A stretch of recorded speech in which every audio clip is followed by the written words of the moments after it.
Hello friends, welcome back. हम ancient history cover कर रहे हैं जिसमें हमने प्री हिस्ट्री के सारे टॉपिक कवर किए। उसके बाद हमने उसके कुछ इंपॉर्टेंट क्वेश्चंस और पीवाईक्यू को देखा। फर्दर हमने हड़प्पन सिविलाइजेशन चैप्टर स्टार्ट किया था प्रोटो हिस्ट्री का, जिसमें हमने अभी तक religion, society, town planning, script, political system और एक comparison Egyptian civilisation, Mesopotamia and Harappan civilisation से देखा था। तो अब हम चैप्टर के एंड में आ गए हैं, जहां पर हमारे केवल मेजर एक टॉपिक रिमेनिंग है, डिक्लाइन ऑफ हड़प्पन सिविलाइजेशन। उसके बाद एक और टॉपिक है, माइनर टॉपिक है, जिसमें हम हड़प्पन सिविलाइजेशन के कुछ इंपॉर्टेंट साइट्स को कवर करेंगे, उससे रिलेटेड कुछ इंपॉर्टेंट फैक्ट्स। तो चलिए स्टार्ट करते हैं आज का वीडियो। तो फर्स्ट टॉपिक है हमारा डिक्लाइन ऑफ हड़प्पन सिविलाइजेशन।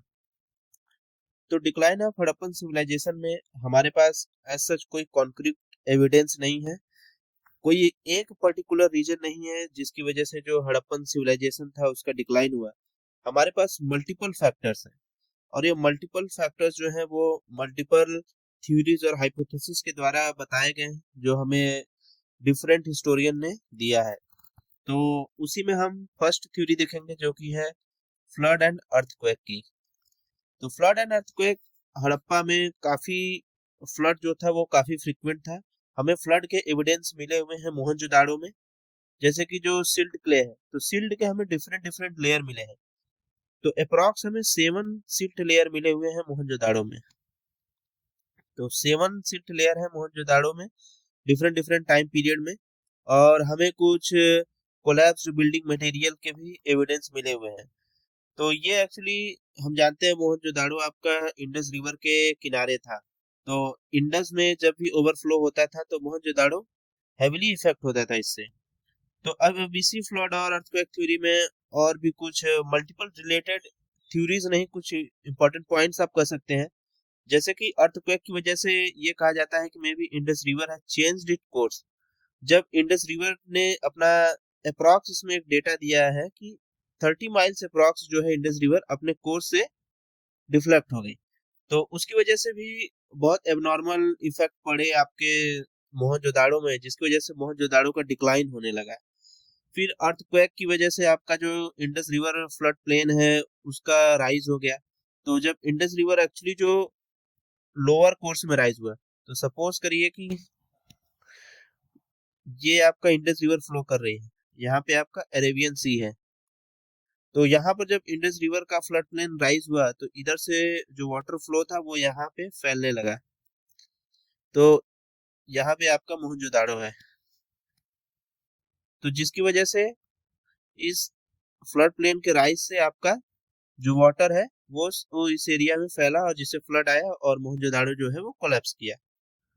फिर एक इसी में एक पॉइंट और आता है कि रिवर कैप्चर हो सकता है। तो रिवर कैप्चर एक्चुअली आपका रिलेटेड है घग्गर हकरा रिवर से। घग्गर हकरा,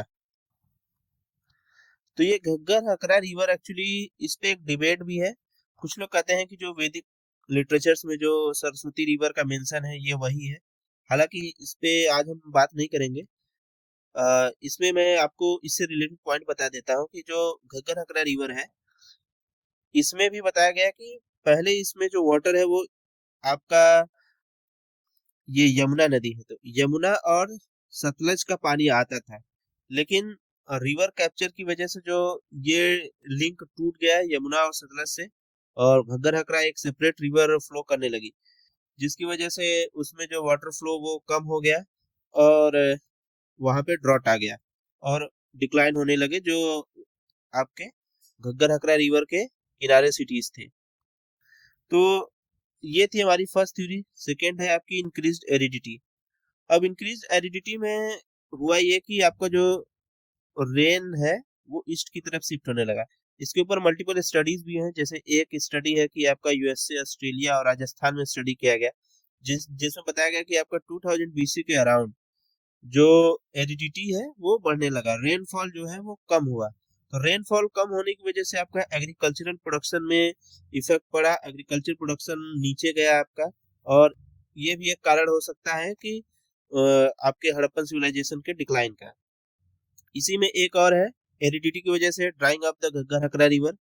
तो घग्गर हकरा चैनल जो है वो ड्राई हो गया। हम आज भी जानते हैं कि जो घग्गर हकरा रिवर मोस्टली ड्राइड चैनल है।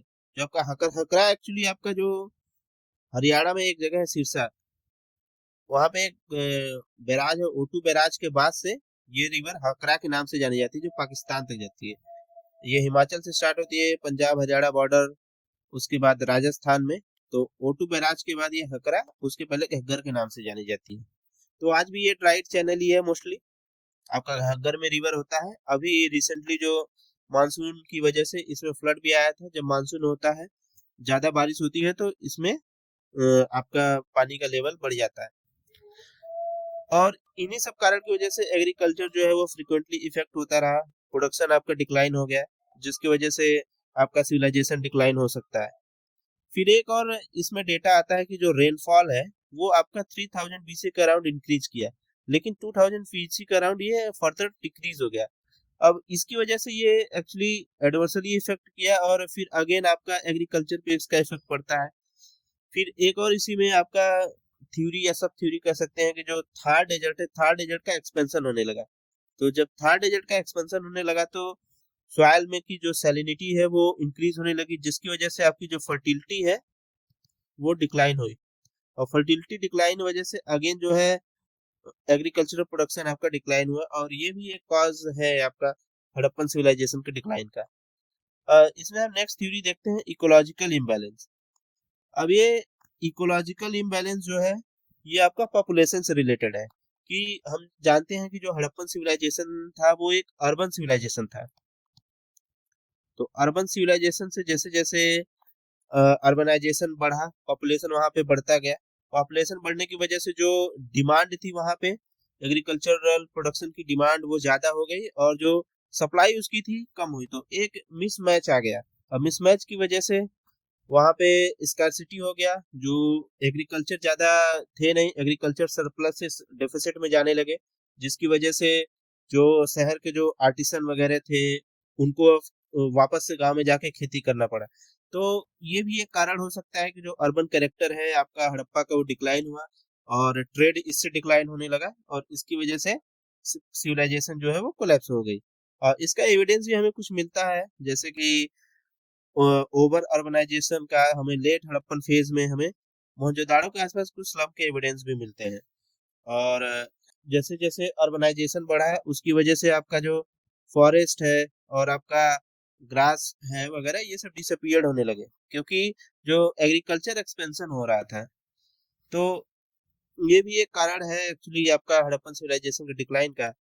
नेक्स्ट कारण है हमारा, नेक्स्ट रीजन है आर्यन इन्वेजन थ्योरी। तो आर्यन इन्वेजन थ्योरी एक्चुअली आज की डेट में मोस्टली ये निगेट कर दी गई है, इस थ्योरी को अब एक्सेप्टेंस नहीं है। लेकिन इसके बारे में हम थोड़ा जान लेते हैं कि आर्यन इन्वेजन थ्योरी एक्चुअली कहती है कि आपका लेट हड़प्पन पीरियड में आर्यंस ने इन्वेड किया हड़प्पन सिविलाइजेशन को, हड़प्पन एक्चुअली कल्चर को, जिसकी वजह से वहां पे पूरी तरह से वो सडन कोलैप्स हो गया। इसमें कुछ एविडेंस, जैसे एक मैसेकर का एविडेंस है। मैसेकर एक्चुअली उसमें ये है कि आपको 37 स्केलेटन मिले हुए हैं, कुछ स्ट्रीट कुछ वेल्स में 13 स्केलेटन इन वन रूम में मिला हुआ है हमें।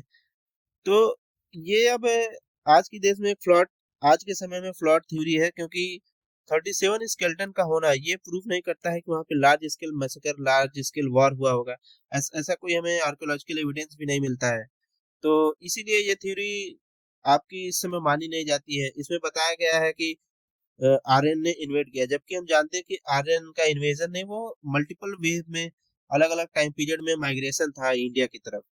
और ये भी हम जानते हैं इसमें टाइम का मिसमैच भी है, कि जो डिक्लाइन जो हड़प्पन सिविलाइजेशन का स्टार्ट हुआ वो 900 ऑनवर्ड हुआ, 1900 बीसी ऑनवर्ड हुआ।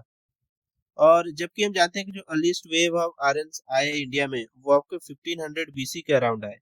तो इसीलिए ये थ्योरी अभी एक्सेप्टेंस में नहीं है। ओके, तो एक और एक्चुअली रीजन माना जाता है, उसको आप लिख सकते हैं अलग से, ट्रेड,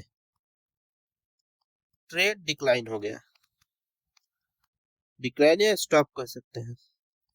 और पर्टिकुलरली आपका लॉन्ग डिस्टेंस ट्रेड। तो इसमें हुआ ये कि हमें पहले हमने पढ़ा था कि इकोनॉमी में कि जो trade and commerce art and craft था वो इंडस वैली का बहुत ही फेमस था। वो सेंट्रल एशिया में भी ट्रेड होता था, मेसोपोटामिया में ट्रेड होता था, और हमें मेसोपोटामिया के रॉयल रिकॉर्ड में भी इंडस वैली के बारे में जानकारी मिली, जैसे कि उसमें उसे मेलुहा मेलुहा करके हड़प्पन पीपल को मेलुहा बुलाया जाता था। तो मेलुहा का रिकॉर्ड हमें मिलता है कि मेलुहा, दिलमन और माकन के जो शिप्स हैं वो पास करते हैं आपके मेसोपोटामिया से, ये हमें रॉयल रिकॉर्ड में मिलते हैं। और हमें मल्टीपल सील भी मिले हुए हैं आपके मेसोपोटामिया रीजन में। लेकिन हम एक इंटरेस्टिंग थिंग देखते हैं कि 1900 बीसी के अराउंड, इसके बाद हमें मेसोपोटामिया के किसी भी रिकॉर्ड में मेलुहा का मेंशन नहीं आता है। तो अब इसके पीछे रीजन ये बताया जाता है कि आपका 2000 बीसी के अराउंड इलाम करके एक जो स्टेट था आपका, मॉडर्न डे अगर हम बात करें, सपोज करिए कि ये इंडिया हो गया और ये अफगानिस्तान, ईरान, तो इस वाले एरिया में एक इलाम करके एक स्टेट जो है वो पावर में आता है, जिसकी वजह से जो ट्रेड था मेसोपोटामिया तक वो कट ऑफ हो जाता है, सी ट्रेड और लैंड ट्रेड दोनों। तो जिसकी वजह से आपका जो ट्रेड जब डिक्लाइन हुआ, तो इसमें जो है कि इकोनॉमी कोलैप्स करने लगी, और ये भी एक कारण माना जाता है कि आपका हड़प्पन सिविलाइजेशन के डिक्लाइन का कारण था। तो हमने बहुत सारे रीजन देखे हैं, तो इसमें से आपको कोई एक पर्टिकुलर रीजन नहीं है, इसमें मल्टीपल रीजन है। सभी का कुछ न कुछ इफेक्ट था हड़प्पन सिविलाइजेशन के डिक्लाइन में। तो ये हमारा था हड़प्पन सिविलाइजेशन के डिक्लाइन के बारे में। अब हम अपने लास्ट टॉपिक देखेंगे, और ये बहुत ही सिंपल टॉपिक है, बहुत छोटा टॉपिक है एक्चुअली। हमने इसको पढ़ ही चुके हैं, इसको केवल एक जगह इसके फैक्ट को गैदर किया है। तो ये इंपॉर्टेंट साइट्स हैं। तो इंपॉर्टेंट साइट्स जैसे कि फर्स्ट है आपका हड़प्पा। तो हड़प्पा हम जानते हैं कि ये फर्स्ट एक्सकेवेटेड साइट थी, यहाँ पे हमें ग्रेनरीज मिली थी, 2 रोज में ग्रेनरीज मिली थी। उसके बाद फिगर ऑफ मेल टोर्सो जो हमने पढ़ा था, स्टोन का जिसमें सॉकेट वगैरह लगे हुए थे, फ्लेक्सिबल थी। फिर हमने कॉफिन बरियल मिला था, मेल और फीमेल का एक साथ डबल बरियल था इसमें, फीमेल गॉडेस टेराकोटा मॉडल के। जेनिटल सिंबल हमें मिले हैं। हम जानते हैं कि हड़प्पन सिविलाइजेशन में फैलस वर्शिप भी था, तो फैलस वर्शिप में जैसे हमें आपका लिंग और योनि दोनों का हमें फिगर मिला हुआ है, स्टोन सिंबल्स है ये। फिर हमें सील मिले हुए हैं आपके अप्रॉक्स 891। हमें डाइस मिला हुआ है रिक्रिएशनल एक्टिविटी में। फिर कॉपर मेड मिरर मिला हुआ है। हम जानते हैं कॉस्मेटिक प्रोडक्ट भी मिले हुए हैं हड़प्पन सिविलाइजेशन में। फिर नेक्स्ट है आपका मोहनजोदाड़ो। मोहनजोदाड़ो ग्रेट बाथ जो रिचुअल के लिए था, रिचुअल क्लिंजिंग के लिए फेमस था। ग्रेट ग्रैंडरीज थी यहाँ पे। असेंबली हॉल था जो कुछ इंपॉर्टेंट एडमिनिस्ट्रेटिव डिस्कशन के लिए। पशुपति सील मिला हुआ है, prototype of Shiva. Mother goddess of terracotta. फिर डांसिंग गर्ल ऑफ ब्रॉन्ज की जो त्रिभंगा पोस्चर में है। ब्रॉन्ज बुल हमें मिला हुआ है मोहनजोदाड़ो से। प्रिस्ट किंग बियर्डेड मैन हमें मिला हुआ है। ट्राइफॉल शॉल है, एमुलेट्स हैं, हेड गियर है। फिर हम नेक्स्ट देखते हैं चान्होदारो में। ये एक इंडस्ट्रियल टाउन थी, तो यहाँ पे कोई सिटाडल नहीं है हमें।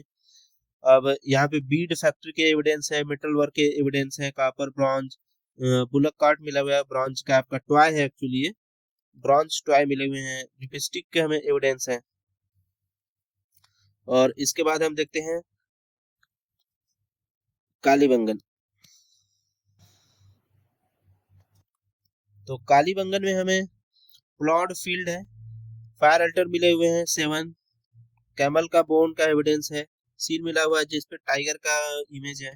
रंगपुर हमें राइस के एविडेंस मिला है। लोथल जो एक ट्रेडिंग टाउन था, ये हम जानते हैं गुजरात में आपका